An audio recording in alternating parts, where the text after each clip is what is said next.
what has been referred to as the Republican war on women, I believe actually is. I think that they're trying to roll back women's rights. They want to go back to a time when, dumb, barefoot, and pregnant. This is, and by dumb I mean not speaking, not smart. The variation on what St. Paul said. Women should cover their heads and keep their mouths shut in church. This Republican effort to destroy Planned Parenthood, and now the kind of apologistic pitch on this is the Republican effort to destroy Planned Parenthood when only 3% of what they do is abortion services. Well, like I said, I don't care if it's 50%.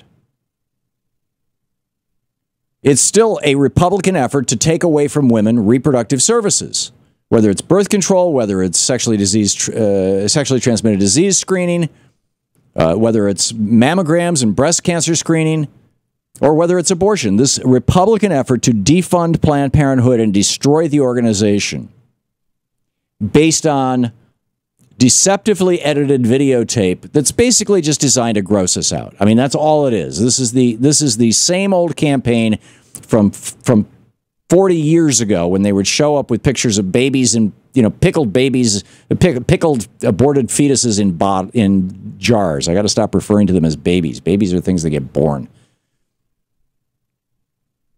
Is, in my opinion, an effort to marginalize and put back on the fringes of society the role of women in our society. This is male supremacy.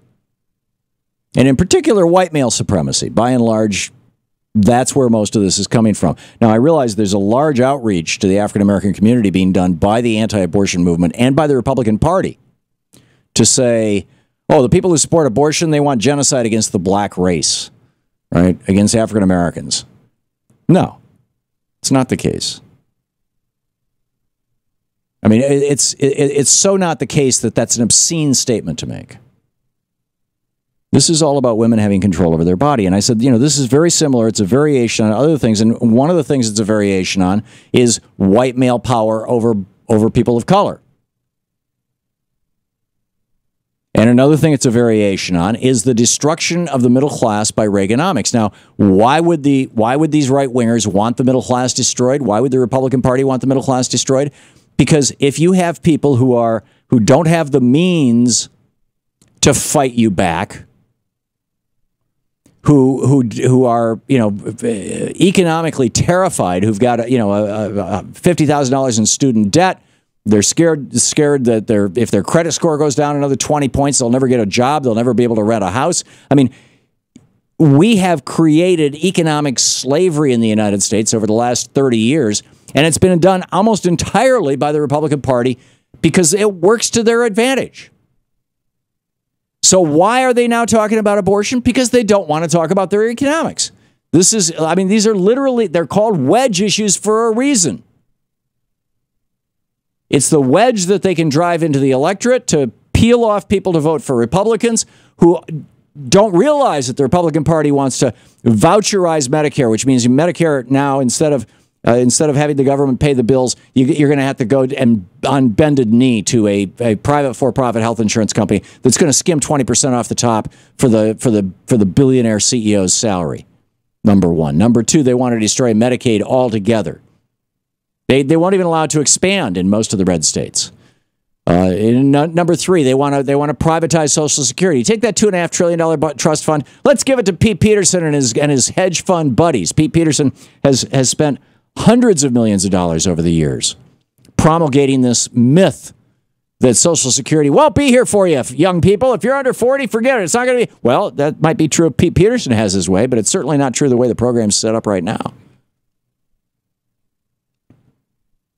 So the Republicans want us talking about abortion instead of talking about the fact that they oppose the minimum wage. They don't just oppose raising the minimum wage. They oppose there even being one. That they oppose anybody having access to health care if it's paid for by the government. That they oppose people having access to food stamps if they're down on their luck. That they oppose people having access to any kind of housing support if they're down on their luck.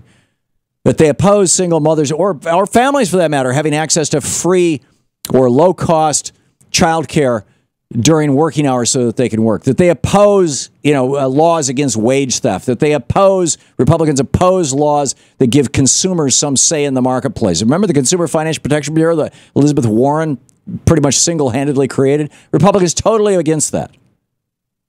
Why? Because it gives consumers power. They want us disempowered. Why is that? Once again, because disempowered people don't go out in the streets and protest. Don't even, they don't have time to even show up and vote very often.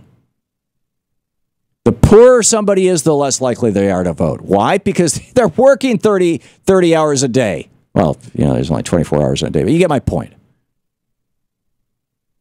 And they're not as well informed.